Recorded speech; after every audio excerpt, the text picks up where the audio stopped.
was Wednesday, so it's a really crazy That's- week. I hate when that happens. That's awful. Weren't you surprised to find out it was Monday, huh? Brianna, welcome back. How were your inspections? I don't think she can hear me. Nope.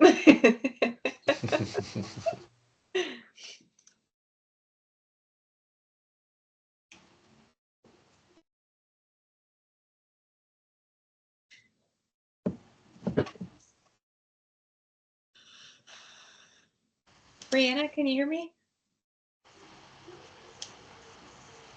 Nope. Something crazy. Having to reconnect to the computer.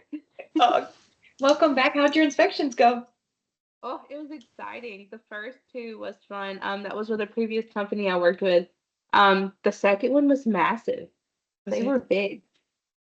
Were you doing them for Wells Fargo? Is that what you were doing? Yeah. Oh, okay. Oh, okay. Oh, well, good. I'm glad it went well. We got to see your little baby yesterday in the meeting with your mom. He's a stinker. Thankfully, he's asleep right now. My husband's in Ohio for his company, so I'm like winging it by myself this week. Oh, does he usually work from home? Yeah, so we both actually work from home. We just kind of tag team the baby as we need to. Oh, that's nice. That's nice. Well, he was adorable. And I was so surprised, like when your mom said something, I was like, wait a minute, whose baby is that? She likes to think it's her baby. She likes to take him over. Oh, that's sweet. And you are happy with that happen. Mm. Yes, yes. That's sweet. Not too much longer, we'll be able to see Sophie's baby in these meetings. Yeah, that's right. When will that be? Anytime now. Yeah, like I would be on maternity leave, but I could definitely send you photos. That could, Yeah. or if you want me, I could jump in, show it to you, and then go away. But I yeah, would like it's, that. I will like that. Do you have a it's name that already, I Sophie? have You due said date. Feli, right? Oh, sorry, Caro, can you say Sorry. that again? Is it Feli? The name? Felipe. Yeah. He's here. Let me show you. Wow, look No at me that. digas. Sophie. Wow. Sophie, you're due November 15th, right? Yeah. Exactly. If he's not coming earlier that day, and if he's coming later, well, maybe a couple more days. 14 is better. The 14th, is that your birthday? November 14th. Yeah. That's cute. Well, good morning, everybody. Before I get started, does anybody have any questions? Could be on the topics that we covered previously, anything in general. Ask away. You're welcome to ask. Everybody good? All right, let me get my screen shared. So you're stuck with me today. We're going to talk about real estate. The focus of today's training is real estate. When I go through this, you'll find that I might call it home, or I'll talk about a home that's owned or a house that's owned. But everything kind of falls under that general real estate umbrella. When we talk about real estate, it's a home. It could be land that somebody owns. It could be the land and the home. Everything kind of falls into that category. I try to stick with the term real estate because calling it a home can get confusing because we've got that program that we work with that's called the home program, which is two totally different things, but we're talking about real estate as assets today. So just a quick refresher. I think we went through some of these slides with you guys when you were in the compliance associate or certification associate training program, but it's just a good reminder where to start. A home or real estate has to always be third-party verified. It can never be self-declared. So it doesn't fall under that umbrella of a checking account or a savings account under 50,000 can be self-declared. We will never allow a self-declared home. It always has to be documented in the file.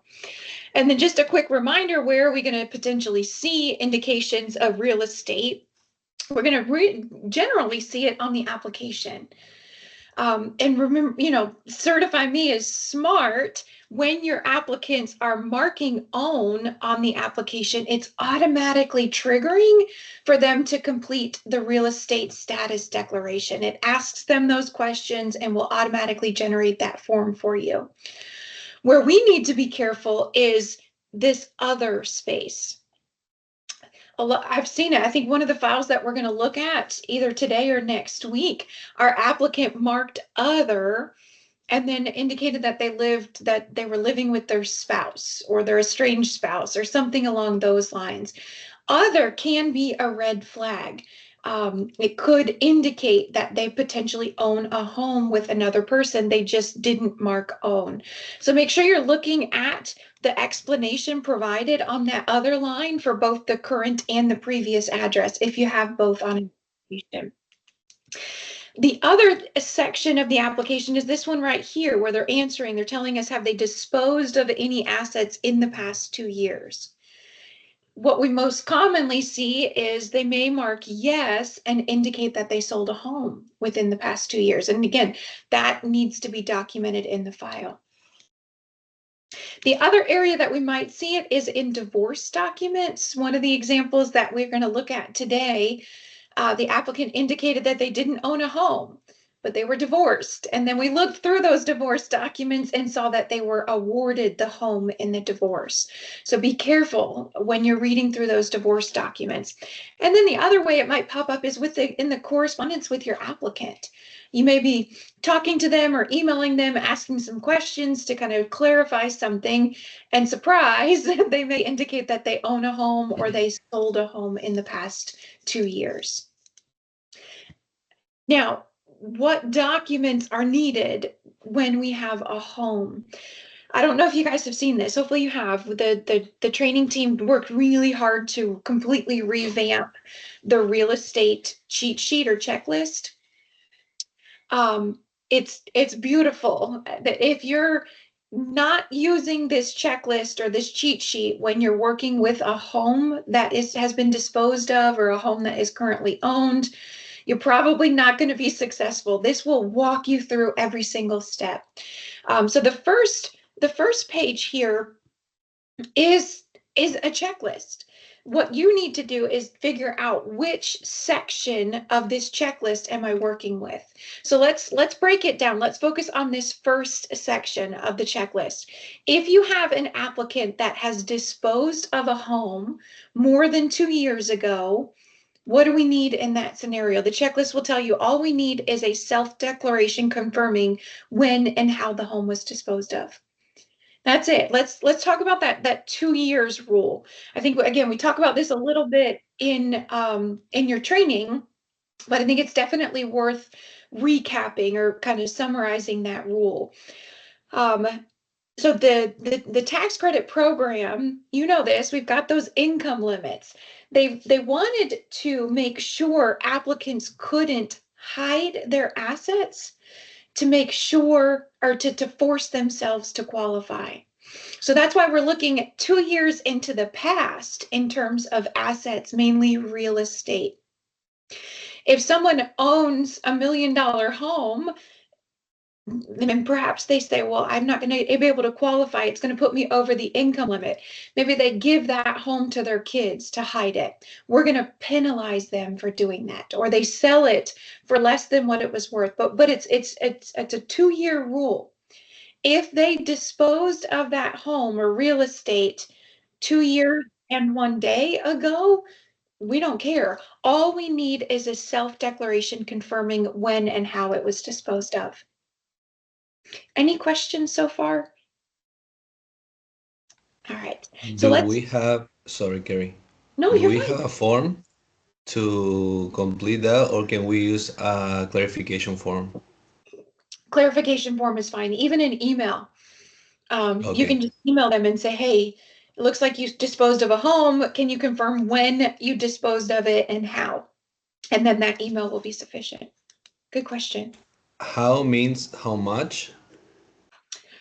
No, good question. How means, how did you get rid of it? Did you sell it? Did you give it to your kids? Was it foreclosed on? We'll talk about that term a little bit, but what happened? How did you dispose of it? Does that make sense? Yeah, perfectly. Thanks. You're welcome. Good question. All right, so let's take a peek at one. And again, I think I said this before, but these are real files that have come through. I think some of them are some are old, some are current. If I'm showing a file that you've worked on, it's not because you did anything wrong. It's just a good example for all of us. So don't get offended if this is your file. And actually, this file is beautiful. Whoever processed this file did a great job. But let's talk about this one. This is the one where the applicant did not indicate that they own a home. They told us that they were divorced, and the reviewer, when you guys reviewed the divorce document, so let me recap this. Our applicant is Mary Ann. She's divorced. She provided the divorce documents. In the divorce, she is referred to as the wife. So as you guys were reviewing these divorce documents, you got to this section right here, and it's telling us that the wife, our applicant, was awarded the home. What would be your first step? If this were your file, no trick questions. If this were your file, what would be your first step? What would you do in this scenario? Call the applicant and see if they still have the asset. Yeah, beautiful, Noel. Beautiful, beautiful. I love that. Start with a phone call. And here's what I would do too. I would look at the date of this divorce document and see, okay, like, is this when was this divorce? When did this divorce occur? I usually look at the last page to see if I can find like a signature date. It's from 2016. So I bet maybe she doesn't even have it anymore. Go ahead, Lola. I would also search it on Google. I think it's on the appraisal, was it? Or the housing, like it depends on the county. You have all the real estates there. That's a good idea too, Lola. Sorry, I don't know what he's barking at. I'm gonna close the door. I think he's barking at the Roomba. I don't know.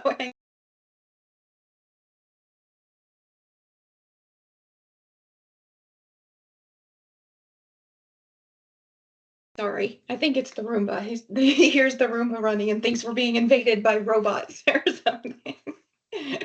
All right. Yeah, Lola, that's beautiful. You can, if you go into the property appraiser, we usually use the property appraiser or the tax collector's website to get the value of a home, but a lot of them do show that sales history too, Lola. So that I love that. You would maybe be able to look in there and see who the current owner is and if and when she sold it.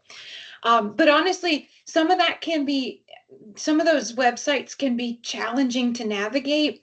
So I think I would still just start with a phone call to the applicant. Say, hey, Marianne, it looks like you were awarded this home in the divorce. I know that was back in 2016. Do you still own that home? And she might say, no, I sold it in 2018. And we'll say, that's perfect. Can you put that in writing in an email, or you guys can log that on a management clarification? Beautiful. In this one, I think we actually ended up getting the sales documents for the file, which is fine. We got it, so let's just include it. This proves that she did sell the home in 2020, September of 2020, which was more than 2 years ago. So technically, a self-declaration, a clarification, something just stating, hey, I sold it in September of 2020 would be sufficient. Because these sales docs, and let me explain. If it was more than 2 years ago, the self-declaration is sufficient. Don't make your applicants go through the storage, go through all their file folders of documents to try to find those sales documents, because it's not needed if it was more than 2 years ago. If they have them and they want to provide them like Marianne did here, that's fine. We can accept it, but ultimately just a clarification or a self-declaration is sufficient. Any questions there? Okay. Awesome. All right, let's shift to the next one. So the next category on the cheat sheet is real estate that was disposed of in the past 2 years. This is where we're going to need that documentation. And here's what we'll need. And again, use this as a checklist. Once you figure out which category you're working with, okay, my applicant has real estate that was disposed of in the past 2 years. Here's what I need. I need proof of the sale, and I need the current value of the asset. Once you get those documents, then you'll shift to the next page of the cheat sheet. Let me show you where I am here. So here's that checklist. We've established we're working with real estate disposed of. Here is the detailed section for that type of asset. This section will walk you through step by step. Okay, I've got the 2 documents. Now, what do I do with those? What am I looking for on these documents? And this will, it'll help you complete the calculation sheet. It'll help you build your notes. It'll tell you if it needs to be listed on the TIC. This is a really helpful tool if you've not been using it. Let's pause here and look at an example. Let's go to example 2. So here we've got Miss Laura is our applicant. She wants to move in July of 2024. She currently rents, but she previously owned. And look at this date. She owned it, or she lived in it through March of 2024, which is going to be within the past 2 years for sure. I'm not going to ask any questions. We're just going to tell, well, we would look at, and let me rephrase that. Certify Me caught this and forced her to answer these questions and generated the real estate status declaration for her. So based on her real estate status declaration, she's saying that she sold. So what do we need? We need proof of the sale, and we need proof of the value of the home. Certify Me will tell her that. It's going to prompt that. It's going to say, hey, Laura, we need these documents. The problem is checking those documents to see if Laura attached the right documents. I think you guys know that your applicants sometimes send the strangest things. They send too much stuff. I think we've seen them attach a blank page just so they can move through the process. So really paying close attention to what they are attaching, and then pushing back, asking them for the correct documents if they're not sending what you need. So let's see what she sent. She sent us, this is proof of the sale of the home. And what we need to be careful of is checking the address all throughout the file. So let's go back to her application. She said she owned 1581 Stowe Court. I want to make sure that those sales documents are for that property. Right here, we can see the property. It does match. So we're good there. This tells us that she sold the home on 3/8. Laura and Lee were our sellers. Let's pause there. Who's applying? We've got just Laura and a child. She's separated. So it looks like she owned that home with her estranged spouse. From this document, the first thing we need is how much it sold for. And the cheat sheet helps us there. It tells us we're going to look for on this document, and actually let me show you this here. On this page here, this is some examples of the proof of sale. On these documents, we're looking for the sales price or the contract price. The documents may use different terms, but that is usually listed towards the top of the sales document. So right here, Laura and Lee sold this home for $500,000. What else do we need? We need the proof of the value of the home. Let's see what we've got. I think you guys, whoever worked this file, obtained this from the property appraiser's website. We will do that together. We'll walk through one of those together. But for now, I just want to find the value, walk through this example here. So again, the address matches. This tells us that the value of the home is $445,000. So what do we do with those? We take those 2 pieces of information and we plug those into the calculation sheet. So let's do that. Any questions so far? No, okay. All right, so we're working with an asset disposed of. So we're going to work with this section here. Let's take our documents and plug that in. So our sales price will get listed here. So she sold it for $500,000. It was worth $445,000. What percentage did she own? Remember, we looked at those sales documents and we can see Lee owned it with her. He's not an applicant, so she owned 50% of that home. The account sheet gives us a negative number, meaning she did not sell that home for less than what it was worth. Let me pause there and explain what we're looking at. So I remember I used that scenario. If an applicant owns a home for $1 million and they want to qualify, so they give that home to their children for free. They disposed of the home for less than what it was worth. We have to penalize them for doing that. They created this rule to prevent our applicants from hiding assets. That was the main purpose of the rule, to prevent them from giving away or selling assets for less than what they were worth. Again, the common example of that is, I got $1 million house, I'm going to hide it, I'll give it to my kids for $50,000. Well, that's not fair. You're hiding that asset. So every time a home or real estate is disposed of, we have to make this determination. Did they get rid of it for less than what it was worth? So in Laura's scenario, her home was worth $440,000.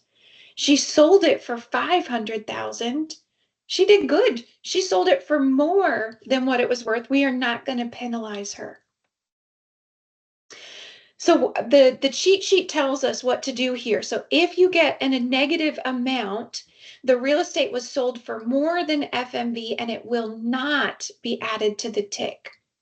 So here's what our notes will look like. We are going to list it in our notes to show that we've documented it properly, but ultimately it will not be listed on the TIC.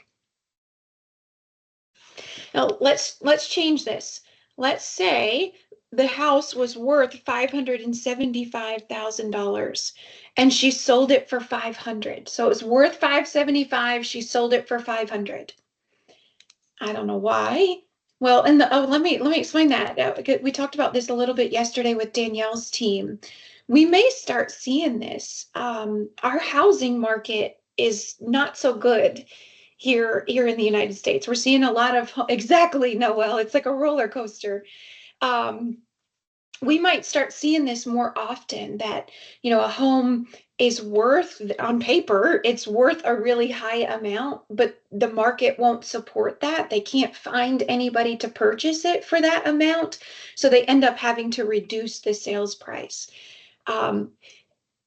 In this scenario, it seems unfair to penalize the person for that, because that's out of their hands. They have no control over what the market is willing to pay for their home. But in the eyes of the tax credit program, we have to follow these steps and penalize them.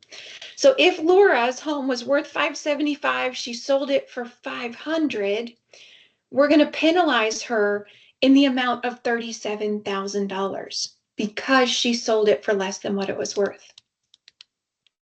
Questions on that? No? Okay.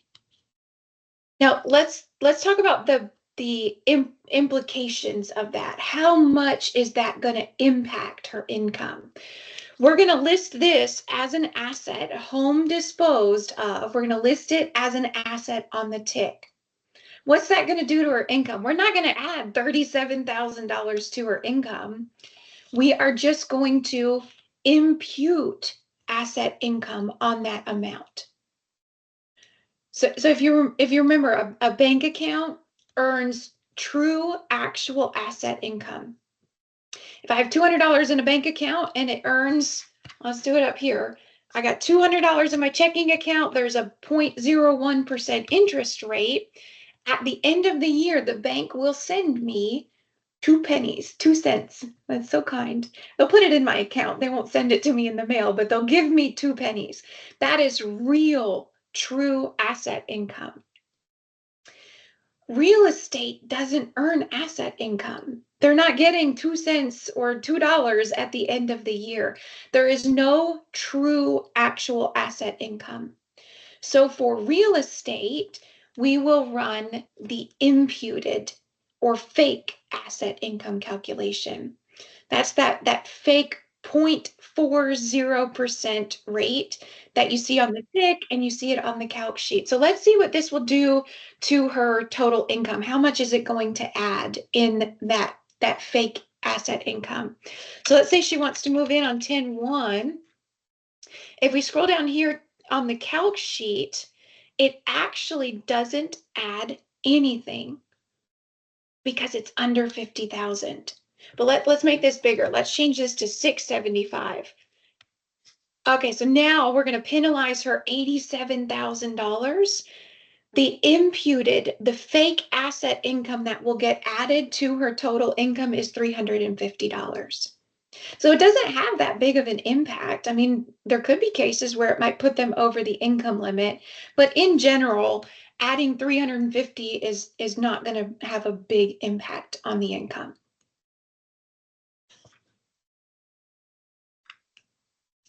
Any questions there? Yes. Yes, can you hear me? I'm sorry, I don't know if okay. Yeah. Yeah. If it was, for example, 37 and it's not like over the 50,000, Mhm. what we should do in that case? Good question, Lizzie. Good question. So it'll still get listed on the TIC. The imputed income will just be 0. So the HOTMA rule, when I should say HOTMA, the current rule is if the real property or the real estate is over 50,000, then we have to impute the asset income. In this scenario, it's under 50, so we don't impute. It'll still get listed on the TIC. The asset income will just be 0. Good Great. question, Lindsay. Thank you. You're welcome. Good question. All right, let's go back to our slides here. Now, let me cover that. What else? Let me go back to the file that we're working on. So Laura sold this home. We looked at the house. We determined she did not sell it for less than what it was worth. Are we done with this home? Is there anything we need to do next? I see some no's. Anybody?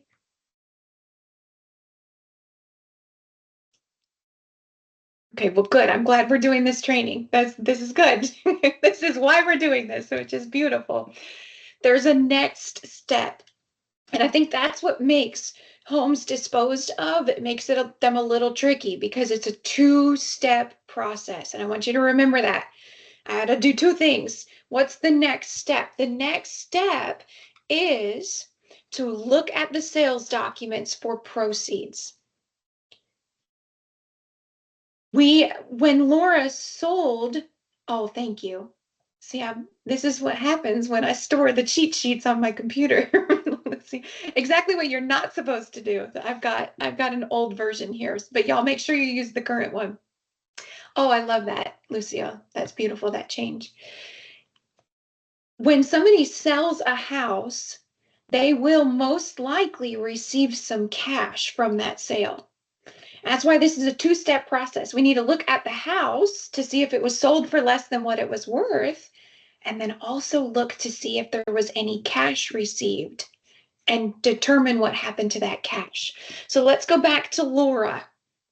So when we're looking at the sales documents, it's usually down towards the bottom, either the bottom of page 1 or the bottom of page 2, where you'll see either this right here, due to seller or proceeds or cash to seller. This tells us right here that when Laura and Lee sold this home, they got $254,000 in their pocket. So they didn't sell the home. We're fine on the home. The home sold for more than fair market value. But where did all that cash go? That's the second part of this. So what I like to do is I like to look at their assets. So Laura declared about $3,000 in assets. This was in July. In the month of March, she got $250,000. Or maybe she split it with Lee because there was two of them. So maybe she got $125,000. Where in the world did that go? We're going to have to ask Laura to complete a self-declaration explaining what she did with that money. And as Lucio pointed out on the new cheat sheet, look what it says here. If the home was recently sold, the self-declaration needs to be very detailed. That's this scenario. She just sold this home, what, 3-4 months ago?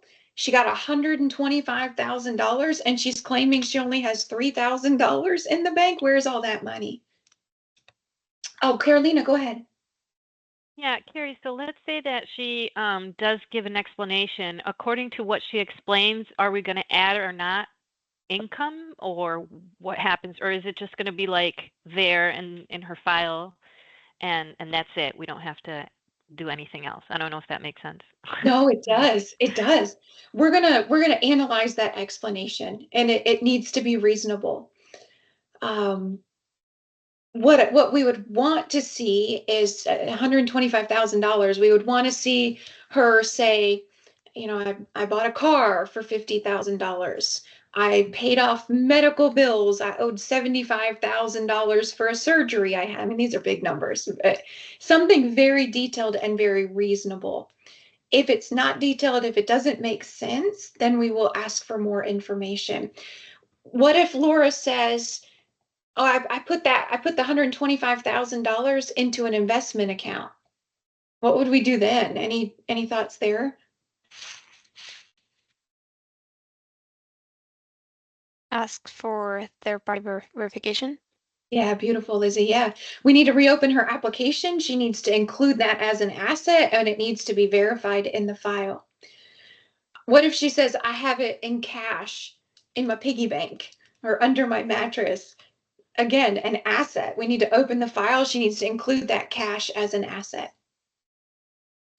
Sophie, go ahead. Sorry. No, it's okay. I forgot to ask yesterday. I don't know if you explained that yesterday.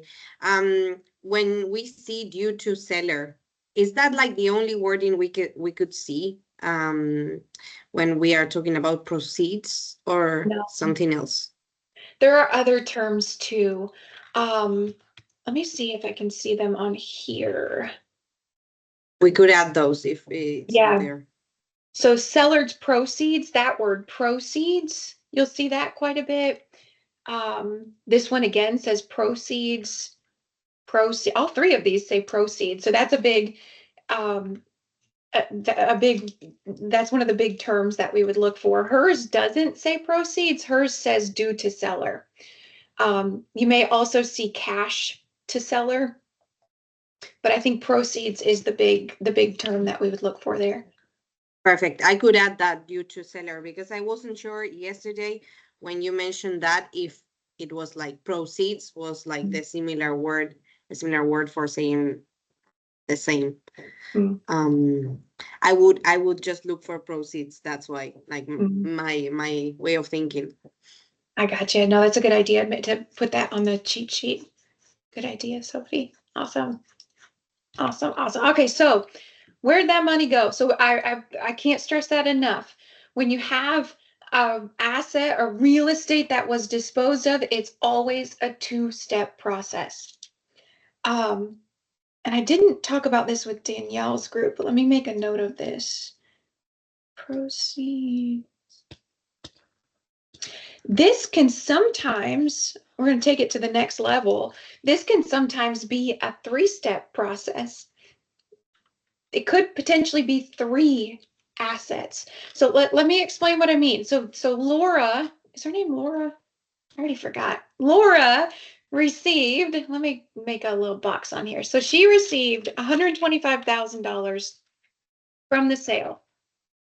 She says, okay, I bought a car, $50,000. I bought a car. I put $25,000 into an investment account. I can't even spell. Y'all should know that by now. I can't spell to save my life. Thank goodness for spell check. I put $25,000 into an investment account. I also can't do simple math. She has 50,000 left. Let's say she spent $10,000 to pay off a credit card. And then the other remaining $40,000, she gave it to her brother. Any red flags there? What if y'all saw that? Would y'all ask any questions? What would be our next steps? I know that's really small. Like they gave it to her brother, probably is a way to dispose. Yeah, beautiful, Lizzie. Spot on. This is now a new asset that we need to document. We got to verify it. And then this is cash disposed of for less than fair market value. That money was worth $40,000 and she gave it away. That will get listed as a disposed of asset on the TIC. So from this one sale of her home, we had to look at the home to see if she disposed of it for less than fair market value. We had to see what she did with the proceeds, what money she got from the sale. And now from this self-declaration, or what she explained what she did with the money, we've got two new assets now. We have that investment account and then the cash disposed of for less than fair market value. Does that make sense, y'all? Any questions there? Go ahead, Matthias. I have two questions. Just to make sure, it is 0.4%. Mm-hmm. Okay, and the second yes, 0.4. Yes, sorry, Matthias. Yeah. perfect. And the second question is, are we adding this 0.4% to the value of the house and again to that $40,000 that she gave to her brother? Yes. It'll Both. get listed on both of them. Yes. Okay. I love that question, Matthias. So let's change this back. Let's say I have too many questions, so no, it's good. It's good. Listen, if thank y'all you. don't, I'll say this all the time. If you don't ask questions, I feel like I'm talking to myself for an hour. So I love the questions. Please, please, please. No, but that's a beautiful, beautiful question. Let's do this. So let's pretend she sold the home for less than fair market value. We're going to penalize her for $87,000. The 0.4 gets added to the home, but let's put that cash in there too. The fair market value of that cash was $40,000. She received zero. She gave it away. It was 100% owned by her. We now have, there's our value for the TIC. And look what happened here. That increased. Let me change this. Let me delete this to make it go back. This is just the home. The fake asset income for the home is $350,000. Watch what happens when we add that cash. Now it's a total of $510. So it's getting added on both of those. Let me delete this so we can see. Well, it's under 50. So the fake asset income won't get added in that scenario. But let's say she gave away $55,000 in cash. Let me delete this. We would penalize her $220 just for that cash disposal. The calc sheet does this for you.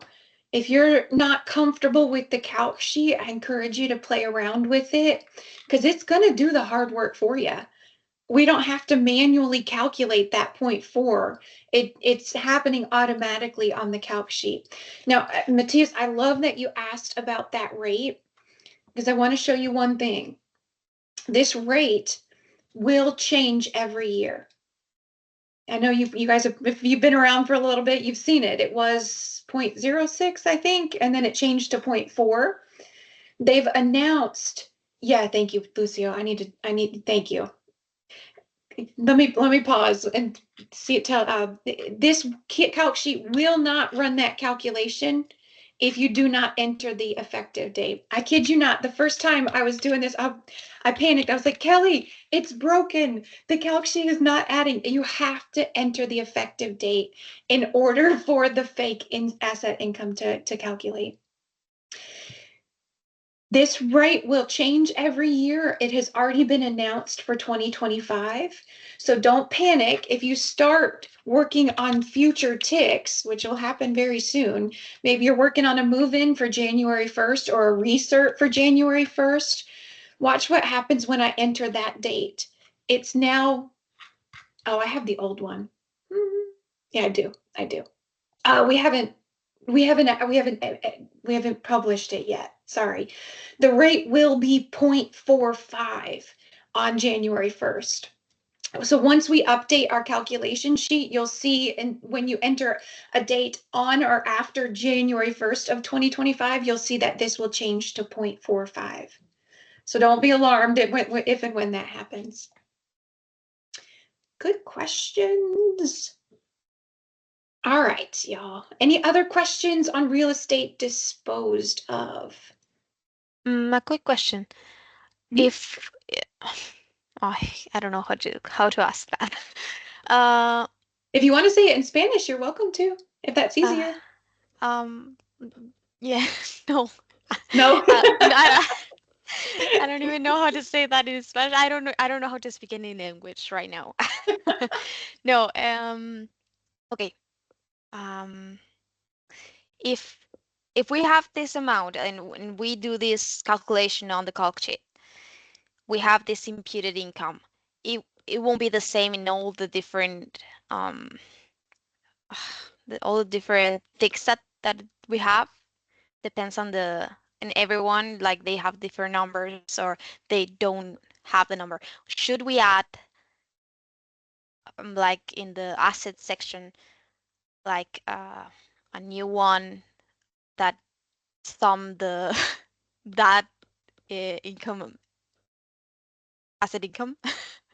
I think I someone understand that because I do. barely do. Do you refer to like the previous ticks that at the bottom of the asset section had the 0.06 that you could calculate it there There are on some the of them PDF? that they have an X, for example, and you have to do the calculation. In that case, should we add it like another asset, just like the amount, like the total amount of asset income? Lizzie, do you know what state has that X? Let me find out. Okay. But I get what you're saying, Lizzie. This is going to be different because we're working with, some of the states have not updated their tick to match these rules that I'm teaching you. So when you're filling in those ticks, it's gonna be different than what you're seeing. I'm trying to find one. For example, the all other assets. This one? All other states, you mean? Yeah. Oh, yes. That thing. Oh, All I other see. states. Let And me for example, Alabama, thick, it has a 6%. Yep. That is a great. Maybe Well, almost all. so this one it's got nothing. Oh, that's smart. Let me see. So you're imputed. And this still says 5,000. Yeah, I saw that yesterday, I think. I was kind of confused about that, and then I thought, okay, since no one actually changed it, I don't know, I guess it's 5,000 instead of 50. Good. Yeah, this is a good question. I'm gonna so what my next training, so Lucio and Sophie they're gonna train you guys the next 2 weeks, and then my last one will be explaining this the pre and the post HOTMA rules. Because that's what this is before everything changed, the rule was 5,000. And then it just changed to $50,000. And what's making things hard for you guys is that these states haven't updated their ticks. So you're seeing on the tick, it says 5,000. You're seeing on some of those ticks, it still shows 0.06. That's where it gets a little funky. So what I encourage you to do, if you're working on a file and you've got imputed asset income like this, and you're not sure how to enter that on the tick, reach out to me. And we'll figure that out together, because we are living in weird times right now, for sure. If you're again, if you're ever not sure how to properly reflect the assets in the tick, reach out to Brianna, reach out to me, training team. We will all put our heads together and help you figure it out. Very soon, I think we will start to see the states updating these ticks. In fact, I think Utah just updated theirs yesterday. I'm pretty sure.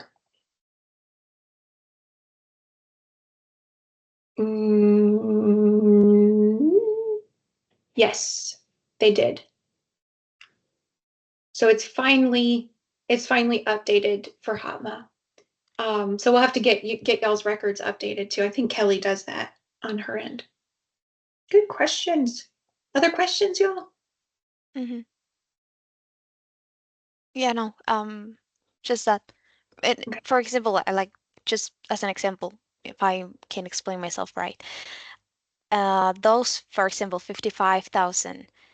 I can add it like a type of asset, cash value of asset 55,000, and in annual income from asset, I could just add that number. That could be an option. Yes. Yep. Okay, Exactly. and Let me. thank you. No, you're welcome. So I would do so the what did we have here? She disposed of the cash. So I would say cash disposed of, and then it's a I asset. And then it was 55,000.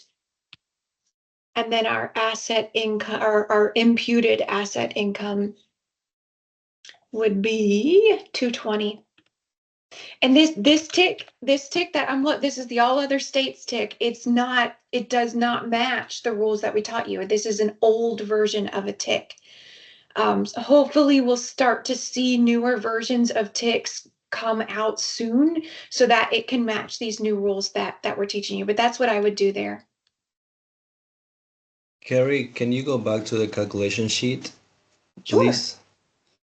I think that 220, 100, it is for both, or it is just for the cash one? Just the cash. I deleted part of the house so it would stop. Okay. Yeah. Perfect, thanks. You're welcome. Awesome. All right. Okay, so let's, this slide talks through what we just talked about. That second step with the house. We need to look to see if they received any cash. What did they do with the cash? Analyze what they don't just accept what they respond with, analyze it to make sure it makes sense. Now, here's a special note. We will not, so this program, if we have an applicant that gets rid of assets for less than what they are worth, we have to penalize them. As y'all know, for every rule, there's always an exception. So the exception to this rule is if they dispose of an asset for one of these three reasons, we will not penalize them. The most common one here is foreclosure. What that means is nobody here in the U.S., not many people, we don't buy our homes with cash. If I want to buy a home, I don't have $100,000 sitting in the bank to buy a home. I have to go to the bank and get a loan. And the bank gives me that money so that I can purchase the home, and then I repay that loan to the bank. That's called a mortgage. It's the same thing as a loan. It just has its own special term. It's a mortgage. If I can't make those payments anymore, the bank will take my home. I've put the home as collateral. I don't know if that word translates over to Spanish, but the home is collateral for that loan. If I stop paying the loan, the bank takes my home. Ultimately, the bank owns my home. I don't own it. I borrowed the money from them. They own my home. So if I stop paying, they'll take the home. And that is done through an official legal process called a foreclosure. And there are official legal documents that can be provided. So if you have an applicant that owned a home and they tell you that the home was foreclosed on, you need to ask for proof of that, and then we will not penalize them. I mean, they've already been through enough. They had their whole house taken away from them. We're not going to penalize them for that as well. But again, it's an official process. They have to provide the foreclosure paperwork. We cannot take their word. It's a very, very specific process. The other thing is if it was due to a divorce, we're not going to penalize them. And I think you guys know that. You're probably seeing that in files. Look at example 1. This was Marianne. She said she was divorced. Let's pretend that our applicant is Paul. Paul's moving in. We're looking through the divorce documents. We see that his wife was awarded the home. We're not going to penalize Paul for that. It was an order of the divorce. And then the other one is bankruptcy, which is so super rare. I don't think I'm going to spend any time talking about it because it's a really rare process. I don't think I've ever seen it in all my years of work in files. Any questions there, y'all? Oh, all right. All right. Well, let's shift gears to the next one then. So the next category that we might see is real estate currently owned. Here's what we need in this scenario. We need the value of the asset. We need a mortgage statement. A mortgage statement will show us the remaining balance that they owe to the bank. And then we need third-party verification of the closing costs. Let's pause and talk about the closing costs really quickly. I am here to tell you, this is a picture from the calc sheet. The easiest option for closing costs is just to list a 0 there. If we are going to list closing costs, they have to be verified in writing in the file, which is really hard to do. So just list 0. Don't even worry about the closing costs. So really on that cheat sheet, just cross this one off and list 0. Sophie and Lucia, maybe we can just add that there too. 0 is the easiest option or something like that. Or you're welcome to add 0. You're welcome to use 0 if that's easier. Carrie, so one question came up. I know that some properties, some clients ask specifically to verify the closing cost. I think Greystar is asking for that. Okay. In those cases, we would need to. Yes, yeah, true. That's a good point, Lucio. If the account requirements say closing costs must be verified, then you will need to follow this step and verify that amount. Look at the baby. He's so cute. We told your mom yesterday, Brianna, that he's going to know compliance better than us. Like sitting through all these Got meetings. fair housing down, that's for sure. That's awesome. All right.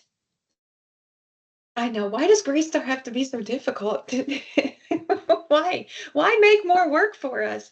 Let me explain what we're doing here. When our applicant currently owns a home, it has to be included as an asset. But that home might be worth $500,000, but they owe $425,000 to the bank. When our applicant sells that home, they're not going to get $500,000 in their pocket. They'll get $75,000 or $425,000 will go to the bank. It's not going to go to our applicant. So when we're determining the value of a home that is currently owned, we are required to determine the cash value. And cash value is, true, California's the worst. And yeah, in California, we were really hoping Sorry, I'm easily distracted. We were really hoping that, HOTMA changed the rule of stubs to 2. We were really hoping California would get on board with that, but no, they're stuck with the 3 months. It's ridiculous. The worst. Okay, so when we're looking at a home owned, cash value is if they were to sell the house today, how much cash would they get in their pocket? Because it's not fair if the home is worth 500,000, but they owe 450 to the bank. It's not fair for us to include all of that as the value of the asset. That's not what it's worth to them. It's only worth 50,000. So we're obtaining all of these documents, the value and the mortgage, and then maybe the closing costs to determine what they would get in their pocket if they sold it today. All right. Oh, this is my note for the other group. I need to fix that. Well, let's look at an example. Let's go through example number 3, and then we'll pause, and then we'll finish next week. We're running short on time. All right. So our applicant here is James. James is that one that I referred to earlier. He didn't indicate he owns a home, but this is really vague. So I think when you guys, whoever worked this file, when you guys were communicating with him, you discovered that he owns that home with his estranged wife. So I think we had, we reopened it, had him complete this real estate status declaration saying, I'm separated and my wife will live in the home. The home is located at 5830 Kennelwood Drive. What do we need? We need the value of the home and the mortgage statement. So let's see what we've got in the file. Here's the value. Again, it's 5830 Kennelwood. Make sure everything, the name or the address matches. This very clearly shows us the value of the home is $251,000. We need the mortgage statement. So that's where in this file, the applicant, I think, forgot to include a mortgage statement. So that's a correction. We're going to issue a correction asking James to provide a current mortgage statement. Now, if he says he doesn't have a mortgage, that's fine. We'll just put that in writing in the file. Oh, the sad little baby. Oh. We'll put that in writing. So we need a mortgage statement, or we need something in writing in the file confirming that they don't have a mortgage. And here's what we'll do once we get those documents. We pull up our calc sheet. We're going to work with this section of the calculation sheet, real estate currently owned. So James owns this home with Brenda. Brenda is not applying, it's just James. So the percentage that he owns is he owns half of it, 50%. The value of the home is $251,248. We need that loan balance. We're still pending. We need that document from him. We need something showing how much he still owes on that loan. Let's pretend he owes $155,000. The selling costs are 0. The value, if James sold this home today, he would get $48,000 in his pocket. That's the cash value of the home. That's what we'll list in our notes. So from here, here's currently owned. We've got the fair market value. We need to get the mortgage statement, closing costs. Oh, you know what, Sophie, it's already on there. I don't think we need to put it on the cheat sheet or on the trying to see that, like, she downloaded which one, because No. I'm seeing actually that. Yes, I was looking at that. Don't listen to me. And It's okay. we complete this section. And then here's what our notes will look like. We're going to list that cash value. So for this file, the value in our notes will be $48,124. So $48,124. This even tells you where to get the date from. This cheat sheet is super, super helpful. All right, we will look at some more examples next week. We're going to look at rental income too, because I know that is super, super fun to calculate. Does anybody have any questions on what we've covered today? Everybody good? All right. Pop quiz. For a home that is sold, a home that is disposed of, what's the second step? After you determine if it was sold for less than fair market value, what's the next step? Self-declaration form. For what? Yeah, for what? Oh, I got it.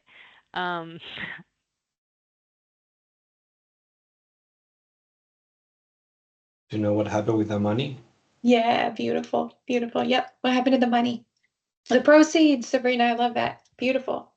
Can we just say that in the clarification form? What happened with the money? Yeah, show me the money. Where's the money? Do y'all remember that movie? Cuba Gooding Jr. What movie was that? Show me the money. Jerry Maguire. Yes, yes, thank you. All right, y'all. I'll let you get back to work. We'll see you again next week and we'll pick up where we left off. Bye, everybody. Thank you, Carrie. Bye, everybody. Thank you, Carrie. Thank you, Bye. Carrie. Thank you, Thank you. Carrie. Guys. Bye-bye. Bye. Thank you guys. Bye bye. Bye.